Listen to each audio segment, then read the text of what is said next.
Peace, family. When I look at this system of government that we find ourselves up under, it does not escape me the fact that this is what we're paying for. This is what our tax dollars are contributing to, you know. And like I said before, and I will always say, it is no longer about supporting the government that you have. It's about supporting the government that you deserve. And the government that you deserve is a system of government that's going to prioritize, secure, and protect the interests of the people first. This system of government that we're up under right now is doing the exact opposite of that. They are determined to enrich themselves at the expense of the people. And when you look at this calamity around Jeffrey Epstein, the fact that the FBI accumulated over 6 million documents attached to Jeffrey Epstein's and this so-called global sex trafficking ring, at what point in time can you say they were really serious about stopping this man? Now that you have allowed Donald Trump to be president of the United States, knowing full well that this man, Donald Trump, was not the main suspect, but he should have at least been a person of interest. According to what reports are coming out saying that Donald Trump's name is mentioned in the Jeffrey Epstein files more than God's name is mentioned in the Bible. Donald Trump's name is mentioned more in the Epstein files, more than Harry Potter's name is mentioned in all 7 of his books. And this man has not been legally or publicly announced as at least a person of interest.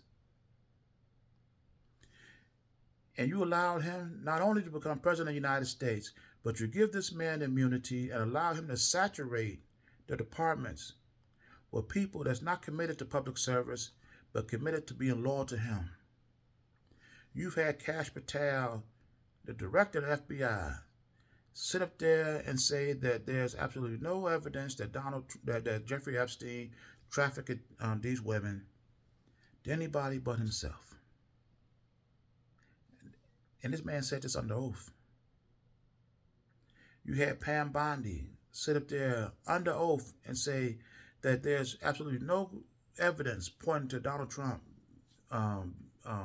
doing anything illegal, despite the fact that the files were released saying that Donald Trump had a relationship with some 13-year-old girl where she bit him on the penis after trying to force her to have oral sex with him. This is what happens when you allow a person of suspect immoral behavior to be president of the United States and then give him immunity on top of that. And now you having Donald Trump running around the country dropping ice in all these different cities and states, threatening to leave them there if they don't turn over their voting records, because he is obsessed with the 2020 election. And now you want to say that you somehow cheated, and now you want to try to prove it. But see, the problem is this. When you have Donald Trump and his loyalists in these positions, they can contaminate, change the records, they can do whatever, because you're taking these records, this information, out of questionable people that's committed to public service into the hands of people who have no commitment to public service. When it comes to these Jeffrey Epstein records, they have went all the way back to Marilyn Monroe, saying that her name is in the Epstein files, all the way up to Chris Tucker, the comedian. What on earth has Chris Tucker had to do with Jeffrey Epstein? There's no telling what these people have been doing. And when they took these votes out of these different cities and states, you had the people who's committed to safeguarding the election process coming out saying that we cannot be held accountable to what they find in these records, because now they are out of our hands. And they're taking them somewhere to do whatever, so they could be contaminated. And I'm going to tell you this. In my humble opinion, I don't believe that they're ever going to convict anybody associated with the shenanigans of Jeffrey Epstein. When you have this information, the fact that you accumulated over 6 million documents and have yet to charge anybody beyond Jeffrey Epstein and Ghislaine Maxwell. And when you look at the names that they're throwing in there, Bono, some other celebrities that have nothing to do, Tom Hanks and all, they mention, it's absolutely, there's no way you're going to be able to convict nobody. Because you're going to be questioning. It's just sad. And that's not the worst part. The worst part is the fact that there was over 70-something million people that voted for this nonsense. And I'm listening to this live, or I think it was on TikTok. And the guy was asking him, do you still support Donald Trump? And if he had to choose, would he vote for Kamala Harris? Well, he said he don't feel that he would vote for Kamala Harris because he doesn't feel that she was being truthful during her campaign.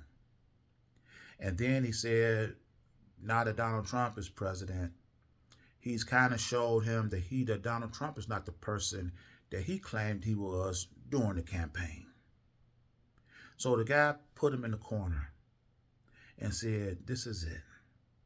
You're going to cast a deciding vote. Do you vote for Kamala Harris or do you vote for Donald Trump? And this man said that he just could not believe what Kamala Harris said. So he still don't think that he would still vote for her. He's still leaning towards voting for Donald Trump. And I'm saying this is absolutely makes no sense. If a woman campaigns for office of the presidency and you don't believe her, you just dismiss her flat out, period.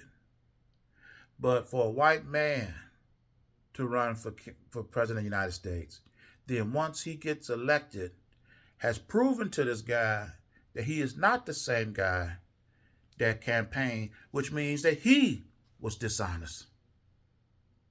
You still leaning towards voting for Donald Trump? He's proven himself not to be the person who he was. You're not receiving the benefits economically, socially, politically that you thought that you was going to get, but you still question your vote. You still may vote for this guy. And see, this is synonymous with a lot of MAGA. Because see, they never draw a line. They never say, if he does this, then I will no longer be able to support him. Because for every impropriety that this man has done, or you could imagine a person could do, they've always made an excuse for it. You could have said that you would never voted a person that cheated on his wife, because if his wife don't trust him, how could you trust him? You could have did that, but you didn't.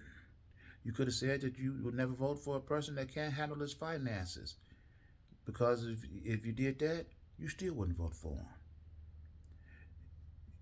You could have said you would never vote for a guy that would bury his ex-wife on his golf course just to save taxes.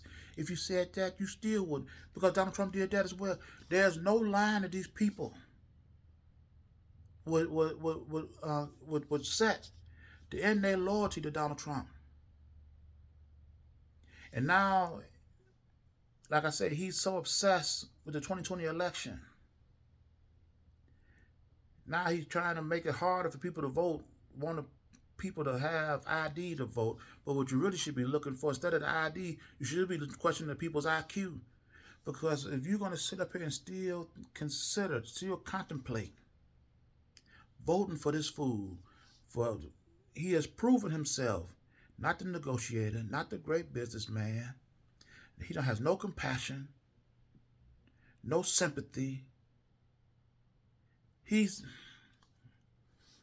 like I say, if this was an episode of Law and Order and Donald Trump's name was mentioned as many times as they said, even if he wasn't the prime suspect, you better believe um, Jack McCoy and the rest of them guys would have started dotting some I's and crossing some T's. Donald Trump would have been, you have enough circumstantial evidence to investigate, charge, and convict Donald Trump. I'd rather have reality TV police officers pursuing this case than the actual police officers that we have right now. This is absolutely ridiculous. And I feel bad for these women because they're never going to get the justice they deserve because you allowed this person, Donald Trump, to be not only president, but you give him immunity, and he has saturated the courts, the system that supposed to safeguard the protections of the people. You're never going to get clarity or closure on this, period. Well, I'm in this video here, and as always, these are my opinions, my thoughts. I invite you to leave yours in the comments, and I'll see you in my next video. Ashe.